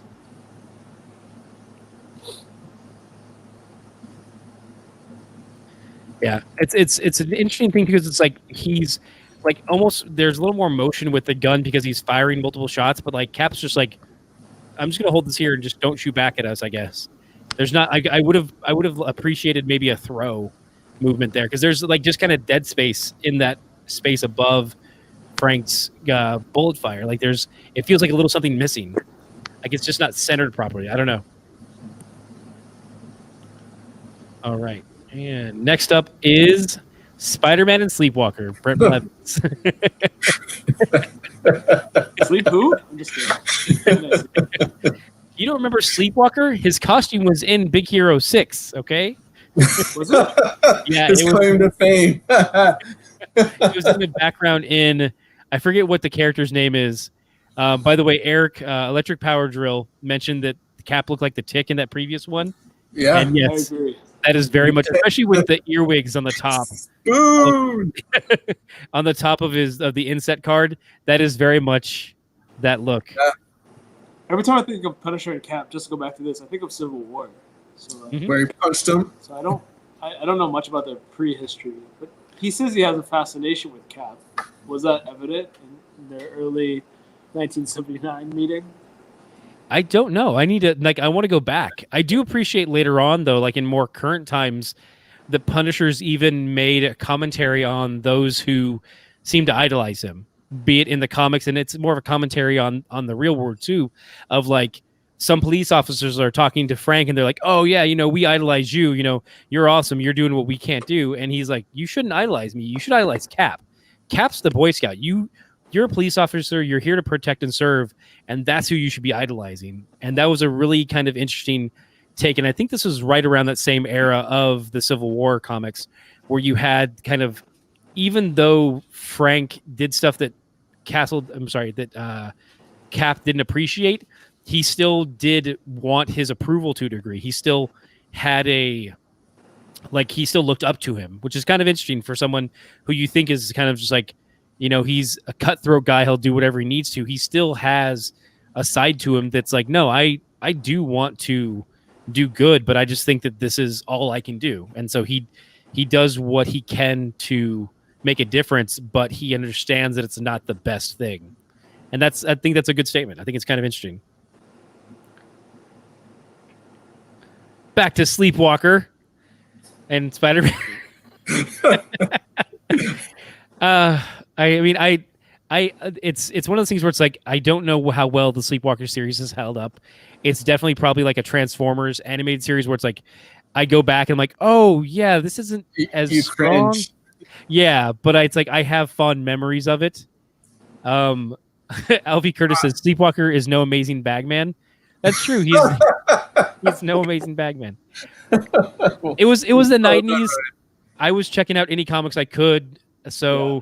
I remember having fond memories of Sleepwalker, but I don't know how well it holds up. But he's still getting some play. Like he got in the Infinity Warp storyline, he got some info there. It's funny too because it's like the first encounter is in his series, so just like Darkhawk, it's like, well, we need someone to appear in this Sleepwalker series. Let's throw Spider-Man in there. That people like Spider-Man will sell another book. So the bad guy's name is Crime Wave. The mob boss name was Crime Wave. Yep. So good. You gotta love this thing. He's like, what do you name yourself? Crime Wave. He looks like a real alien. Like he's an alien, and he looks like an alien. Like a very he's the headshot. Yeah, he's very. It's like the Little Green Men. It's like very much that kind of ideal of like this different other. Next up is probably one of the best team ups ever. Power Man and Iron Fist. Yeah. so strong that to me, I can see the characters on their own, but they are defined to me by their team up. Like when Heroes for hire. Yeah, when we talk about Booster Gold and Blue Beetle, these guys are stronger in that they can exist on their own. But like they are just a great peanut butter and chocolate to get. Like I love this and I love this. Let's throw them together. Let's get some stories from this. And it's definitely came from an era of exploitative films of just like kung fu films and then blaxploitation films. But they've evolved. They've changed with the times, and even the more recent Power Man and Iron Fist series by I believe David Walker. Yes. And I want to say Kari Randolph. I think that's his name. And they did a great run on that, and that was really fun and enjoyable. I definitely recommend it. I don't know, guys. Any thoughts? No, go ahead, Peter. Go. Oh, I was just gonna say I like that they're both the same size. Really great choice to make them equal. Not like Iron Fist in the foreground and then tiny Luke Cage or something. So. Yeah, like they're coming to the page as equals, and even with the headshots, like even though that's one thing too is like Luke Cage is definitely taller than Iron Fist, especially in a lot of later iterations. But their headshots, because of they did just the way they drew it, they are equal. And it's interesting because there is a little bit of empty space above each of their heads, but I don't know, it still does pretty good because it kind of keeps them at a street level feel there. I don't know. I was going to recommend outside of that the Paraman and Iron Fist series that Ken brought up. Look up Brian Michael Bendis' Defender series. That's just a fun read. It's not a long series, and the interaction between not just these two characters, but Jessica Jones and Daredevil as well is just a fun read. But you still grab like the awesome relationship that Paraman and Iron Fist are known for. So that's a good additional read to throw into the batch. Yeah, and the Brian Michael Bendis Defenders popped up just after the Netflix series had. So they do tie in some characters from that. That are influenced by that storyline in the Netflix series, but they still make it the comic book stories too. So it's definitely good. Yeah, and if you weren't a fan of the Netflix Defender series, this definitely feels a lot better, a lot smoother to go through. So you'll have a better time getting through it and loving the characters. Definitely. We are here now. We've got Spider-Man and Daredevil from Mike Harris. A lot of fun in this one, just like just popping around, hot, like very very acrobatic, very light on their feet. I love too on this one. Daredevil's actually interacting with the tear itself, like he's springing off of that. That's kind of an interesting shot there. If you're swinging around with Spider-Man and you're Daredevil, Spider-Man is definitely going to be more agile than Daredevil, right? Is that the case? Yeah. Okay. Yeah, definitely. Like Daredevil, like Spider-Man, because Spider-Man has the enhanced agility. Like if we'd have to go back in the cards, I don't think agility is on the previous cards. Now that I think about it, because when we did the first run, we'd look at their stats and be like, okay, strength, speed, energy. Speed, you got a 3, which apparently he's not too fast for Spider-Man. Interesting. Is that not counting his momentum, like the momentum of swinging? Yeah, because it's like we don't know what they kind of account for some of this stuff, because it's like intelligence is like is up and down across the board for some people, and then they also have mental power, which at times is like certain characters can have a very low mental power, but it's like that is represented by other things. It's kind of weird. Mental power is willpower? Yeah. It depends on the character. Yeah, it depends on the character. It really comes down to, and also, as we said before, it depends on how the intern felt that day when they were writing these cards. And then Daredevil, his speed is a 2, as opposed to Spider-Man's 3, which I think Spider-Man would easily have a 4, if not higher, let alone... If he could propel himself with the rubber band ability of like elasticity of his webbing. Is that what you're saying? Yeah, because I mean, he's definitely got. I mean, and he has, especially compared to Daredevil's enhanced. Like Daredevil just has some slightly enhanced senses to a degree, and his echolocation, as opposed to like because you also have to think too, with the propelling, he's using his strength of his legs to propel himself. So it's like his strength, which is a 4, should actually kick up some of his speed more, I would think. Mental power is very interesting stat measurement. I'm late to the game, but I was like, oh, interesting. Yeah, because it's like you have characters, as we're jumping back and forth here, like you have Psylocke, who has no energy projection, but she does have a mental power of 5, but her intelligence is 2. And meanwhile, you've got, let's jump around, Jean Grey with a 6, and she still has an intelligence like. So it's like, is mental power, if we're talking telekinesis, like... So Jean Grey is smarter than Psylocke. Yeah. But That's any what... telepath should be able to download whatever they want, right? So shouldn't you just be like a 9?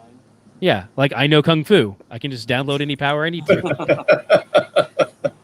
going to look at Professor X. Let's see. So Professor X is a 5 intelligence and a 6 mental power. It's the same as Jean Grey. But why do I not mental have power wise. Right. Here we go. Sorry, everyone. Give it a second. There we go. The card that was inked by Jim Lee. Yep. But he's smarter than Jean Grey by two levels of intelligence. Yeah. Electric Power Drill wants to say there's no agility or dexterity scale. Not for these cards. There are later cards that kind of do different scales. And like there's like I would expect kind of a D&D, like you've got 6 stats and they all like they have certain things in each of them. But then how do you quantify charisma as is that mental power? How do you I don't know. I think of a D&D scale because that's just one of the way my brain is built. Nerd. Patrick says Series 2 has them. It does have them. It has Series 2 has agility, Patrick? We'd have to double check and go back to that. But yeah, I mean, to spring back to topic, Spider-Man and Daredevil, definitely between the two of them, I feel Spider-Man's the more agile, and I think like there's definitely a point where like he would be bouncing around Daredevil, and Daredevil can still move pretty well on his own, but just not as no one touches Spider-Man aside from maybe Speedball. All right, and next up we've got Hulk and Thing. I put the Thing because I'm used to saying the Thing because he gets a the, but I don't always say the Hulk. I don't know. It's interesting. You learn something new. But this one's by Paul Ryan. It's Paul Ryan's a standard FF artist to me, so it's of course you're gonna have him.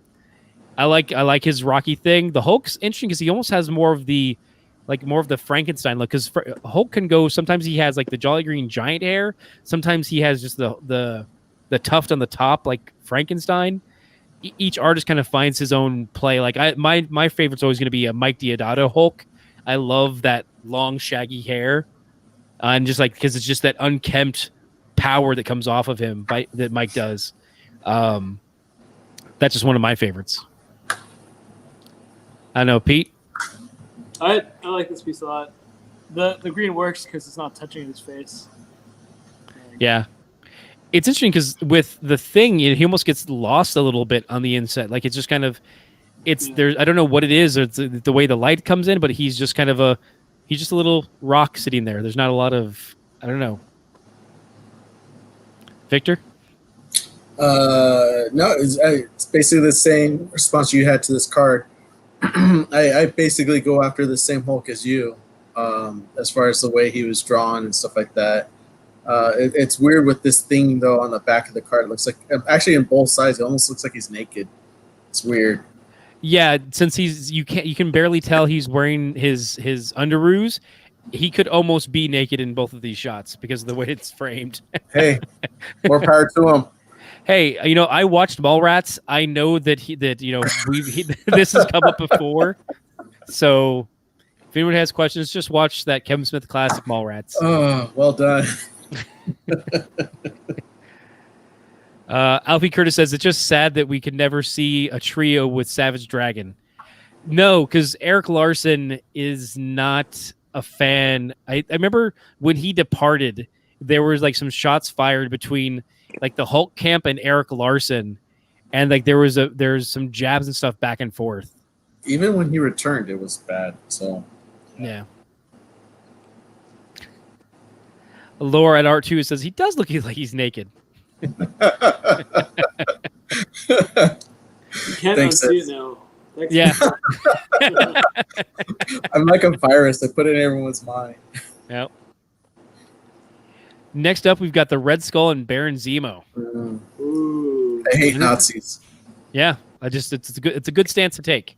You should always take that stance. That Nazis and cancer, my two They teamed up in no-nos. 1984. What's up? He's Oh yeah, talking they about teamed up in 1984. 1984. Yeah, yeah. It's interesting that was their first team up. Like considering although this is the Sun helmet, I think, right? Not the original Baron Zemo, because the original Baron Zemo would have interacted with the Red Skull back in the 40s. So, or which one's the Sun? I can't remember which of the two of the Zemos was who. But this is the Sun. I only know the Thunderbolt, the Mark Bagley Zemo. That's the Sun, right? That's him. This is him. So, because the other one has like the Cobra Commander sheet over his head. Yeah. Yeah, it's like I can only think about Arthur mask. Downs, the way he draws it with like this huge like sock. Yep. It's funny because it's like I think of all the different, and because again we go here often, I think of all the different Marvel Legends. I don't think there's a Red Skull in just a suit. Like they've used that same suit body over and over again, but this is one they haven't done. And like they did Red Skull in Iron Man armor, which I'm like, that's a kind of one note. Okay, but it's just kind of funny because it's like this is one that they reuse that suit body over and over again. They haven't done this one. I say less Red Skull merchandise, the better. Fair enough. Kingpin suit's way too big. That thing is, I mean, yeah, that'd be giant. I still need a Rose figure, by the way, because I need a Rose because I want that classic 90s storyline. Done, Rose. Yes. Yeah, I like Zemo's outfit is awesome. Yeah, and it's funny too because it harkens back to his dad's costume with this little bit of fur lining here and on his boots. Yeah, he's like, Dad, I'm gonna make you proud. Slightly. Yeah, just tone down just a bit. I like too that they're in a boardroom. Like this is 90s, so it's like no, we can just put villains in the corporate world. That's fine. We're okay with this. Like Namor during this time, he was corporate Namor. Yeah, Namor definitely. That's when he ditched the Speedo and he had at least like the vest. Yeah. And then the last card for the night is Juggernaut and Black Time by Paul Ryan. I remember this card. This card's great. As an X-Men fan, I love this team up. I love the two of them together. They're like, they're bad guys, but they've watched out for each other so well. Like you gotta love the relationship between the two of them. I like this a lot. And they have it's funny because it's like they teamed up for so long that like they were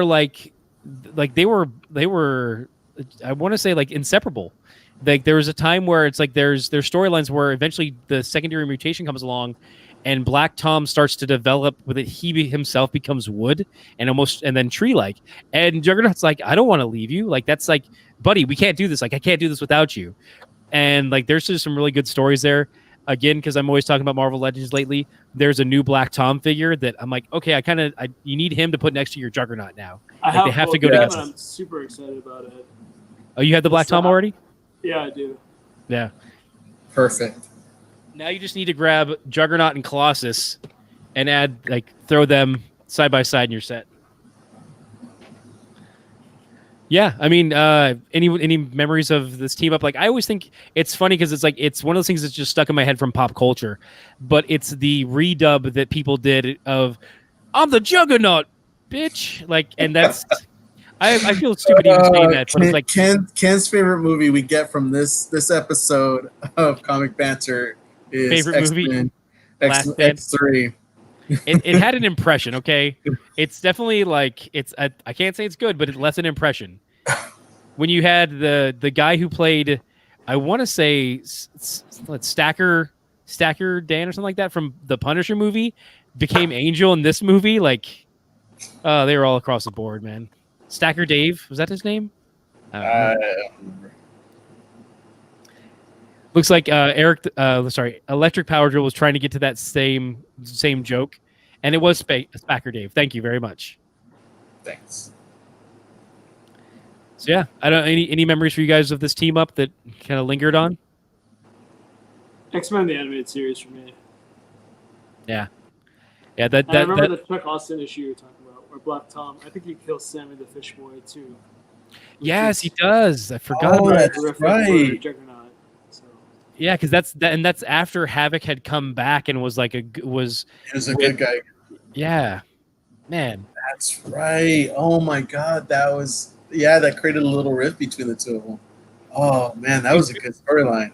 Yeah, because Juggernaut was like, no, I don't need to. Like, he was trying to live a better life, and that drove a wedge between them. He's like, you can't do this. And they were trying to be like, no, come on, we're gonna try and take him over now. That we've got a man on the inside. And he's like, no, I don't know. That was, man, I forgot about that whole thing. Yeah. A lot of people don't enjoy the Chuck Austin run, but I think there's some nuggets in there that are kind of interesting still. The Apocalypse storyline that he had. The Fish Boy reunion with and Black Tom, because they haven't really met on this new status quo yet. So, yeah.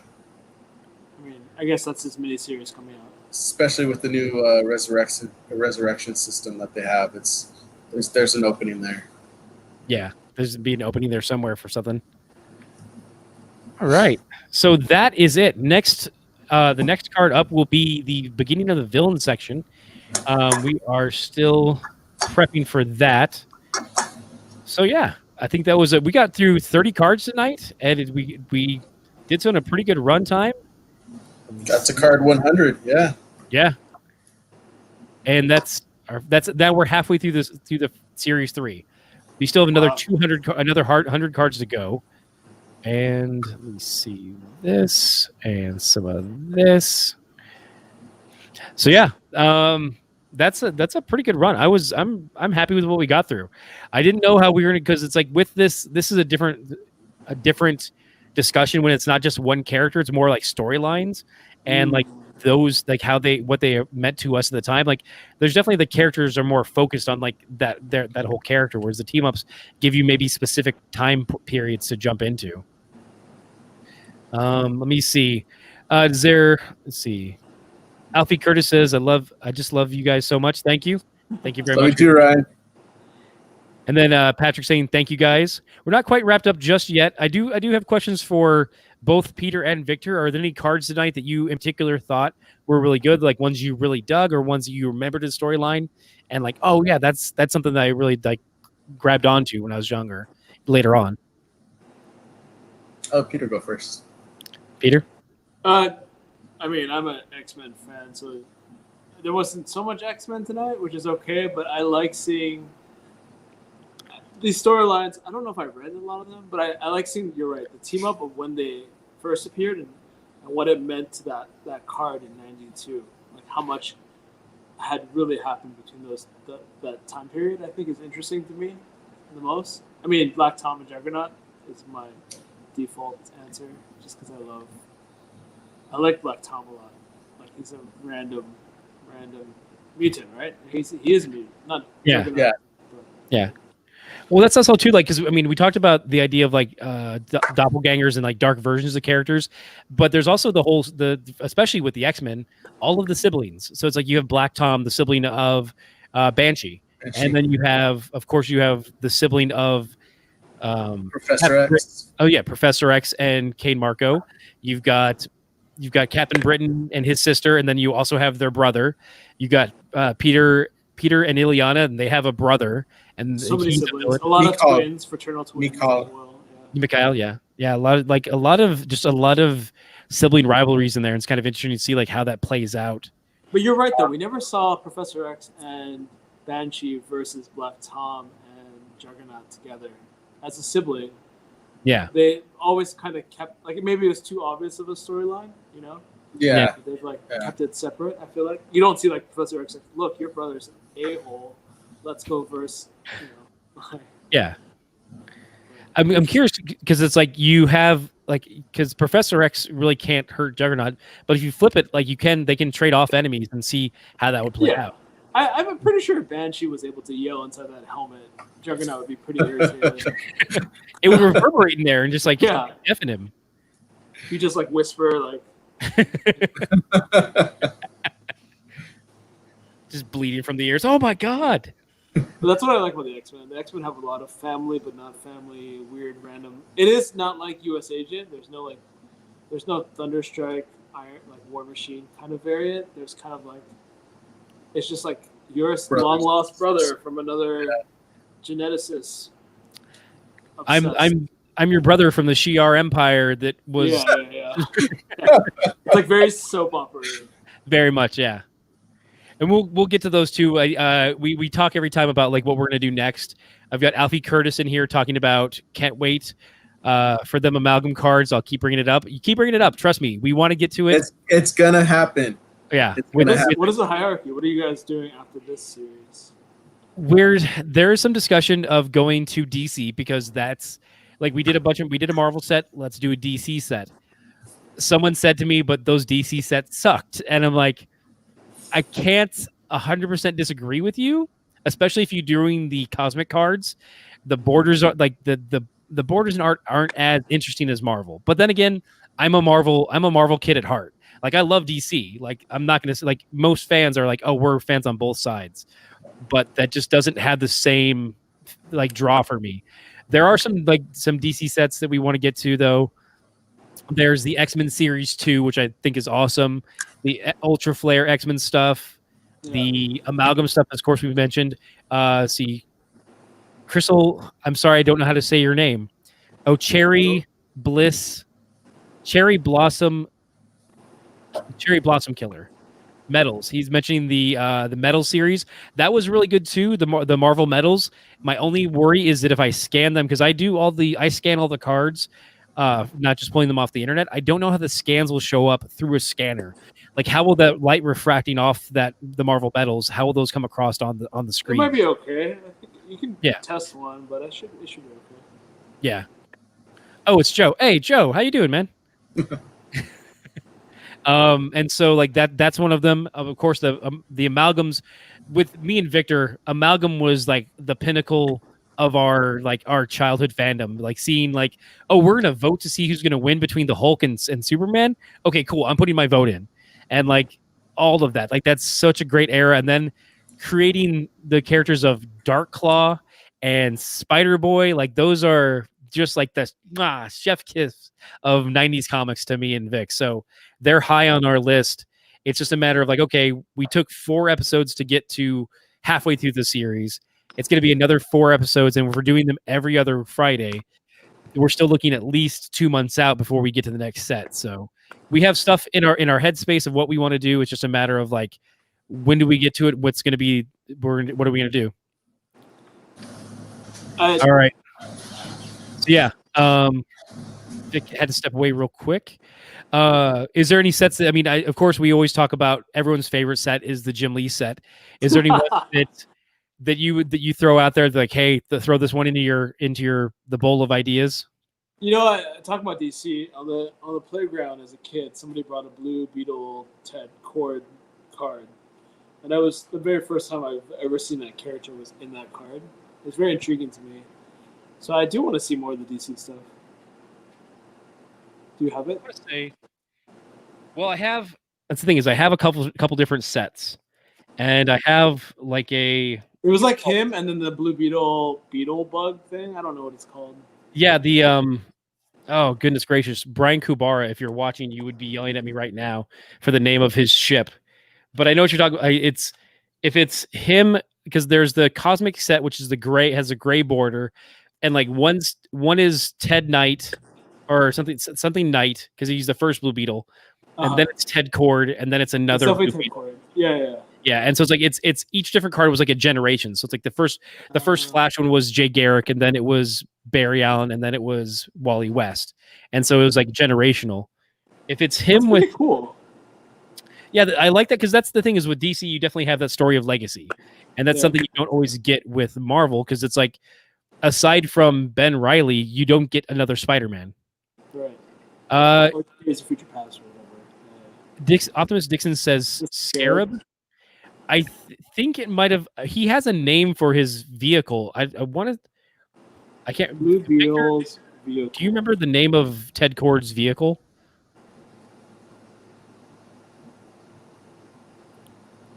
Wasn't it Scarab? Is it Scarab? Okay, yeah. No, then points to Dixon. I thought it was something different, but that definitely could be the Scarab.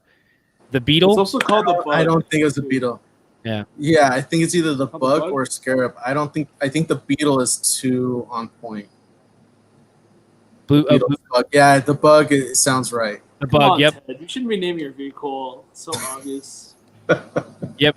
Kit Kurosawa says the Bug, and it's funny because I think I have the hero click of that. Like it's they have it on like that's right. I have that somewhere. And it's like of all the stuff that I have around me right now, that's not one of them. You should be like Batman. They call it the Bug Mobile, right? Not just the Bug. Not just the Bug. Well, and it's the another set. So Patrick is asking if wasn't there a Malibu Ultraverse set? I think there was a Malibu Ultraverse set. That's one that's out there. I don't have it. I don't think we're gonna touch that one. Sorry. Yeah. But Unless you subscribe to the Patreon and pay us to do that set in particular. that's the highest level. I think yeah, that's a few $100s for that one. That per month, by the way, and it has to be. We'll do it though. If you want to pay us, we'll do it. Like We'll do it. Yeah. if there's enough money in it, I'll do whatever you say. I'll dance. As Patrick says, I mean, I do like Prime. Wait, do you like Prime or do you Amazon like Prime? Yeah, or are we talking like Spider Prime when the Prime Ooh, character had well done. Points to Ken. Yeah. So yeah, there's I think there's a lot of things on the table. I'm not sure what we're going to end up going with next.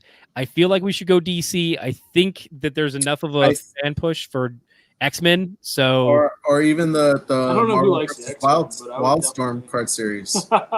Sorry. no, the Wildstorm card series. There, I was looking on one on eBay, and it's like it's $70 plus shipping, and I'm like, I'm not even talking about the Wildstorm series. I'm talking about the Marvel vs. Wildstorm card series. That's the one I'm talking about. Oh, is that the one that's no way. Yeah, I can't. I have all of them. So you do? They're in storage somewhere, but I have them. Looks like Alfie Curtis said, I just looked up the DC 96 Flare Skybox DC Outburst Firepower set. That is a good set. That is a real good set. If I did that one, if we did them, that would be one. I don't think I have the full set though. I think I have to buy it, which is again, got to start subbing on Patreon, guys. Get all your friends to. There's no Patreon. I'm kidding. There's no Patreon. Or how about the 90s gaming card series? Was it Overpower? Overpower, yeah, there was Overpower. We could do versus. I even have some of the Overpower cards for Scarlet Spider that you got in Lunchables, because I specifically asked for Lunchables and try and get the Scarlet Spider card because I love Scarlet Spider. I went after all the AOA ones. The AOA ones during that card series, I went after those. Yeah, the Age of Apocalypse was great. Like, I love that Iceman design. It's still one of my favorites. So beautiful. So great. Yeah, AOA is like my new addiction this month. I've been going to buy all these old issues. Yeah, Victor's been buying a lot of the Marvel Legends for AOA, and it's just like he finally broke with AOA. Like, it was. I've been holding off on all Marvel Legends, just Toy Biz Marvel, not Toy Biz, just the Hasbro Marvel Legends stuff.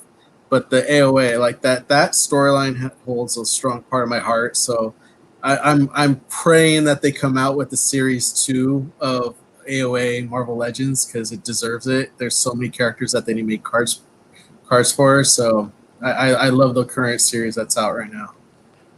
Yeah, definitely. I think they almost have to do a series 2 for that, because like they gave us Wild Child. Pardon me. We need Sabretooth. We need Yeah, Sabretooth. If we have Wild Child, we need Sabretooth. So yeah. At Optimus Dixon, there is a milestone card set. I do want to get it. I've actually, because I do have guest in mind for that milestone set. I've actually, as you see, all of our guests here have their own borders. they're all designed after specific card sets.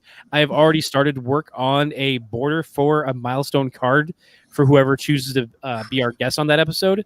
One thing is though, with some of these, there has to be some artistic liberties because it's like all of those cards are designed in a portrait style. None of them are landscape, so I have to kind of take some liberties. It looks great, Ken. These borders are awesome. I want them for everything. I want it on Facebook. I want it on my Instagram. It's gonna be my business card. I would just like hand it out like, "Hi, Victor Segura, X-Men Blue." Yeah, it's like a subtitle. Yeah. So yeah, there's definitely thoughts to do more. Hopefully, we can come back and do a bunch for any cards that we really love. But yeah, so thank you. Oh, we think Victor was there. I think we covered ones. If there's anyone in chat who had a favorite card, let me know real quick before we wrap up. But we. From this episode, my favorite card is probably going to be the Punisher, Wolverine, and Ghost Rider from Hearts of Darkness. Because I mean, you gotta love anything by John Romita Jr. And if you don't love anything by John Romita Jr., I feel sorry for you. But yeah, it's just beautifully done, and a great story to pick off on. So. Yeah, the Punisher, Wolverine, Ghost Rider one was really good. Since Peter said Black Tom and Juggernaut, I'm gonna finish up with Iceman and Human Torch. I thought that's those two characters I love, so definitely want to. Yeah, me too. Well, that's a great fight too. Bobby and Johnny. Patrick is saying Wilbur, Punisher, Ghost Rider. I don't remember Wilbur there, but yeah. See, Cherry Blossom Killer says Wizard magazine cards. I have like the first 12, so those are there. Laura Art says that was a dope card, and Alfie says yes. So yeah, a lot of love for that card. Thank you everyone who joined us this week. Be sure to go ahead and follow us on Instagram, Twitter, and of course here on Twitch. It's definitely where we get the most comments and the most interaction, and we always appreciate that. For those on Facebook, we do always try and keep your comments online as well. I do have it on the screen there, but Peter, your Instagram, if I'm correct, is Inc484. I'm sorry, 4884. Yep, that's it. Yeah, thank you so much for having me on this week too. No, man, thank you for joining us. We're always happy to have someone to bring in like their history and their take on these cards, and we always enjoy it. All right, guys. Well, thank you again for watching Comic Banter, and we'll catch you in 2 weeks. Thank you, guys. Bye, guys. Thanks.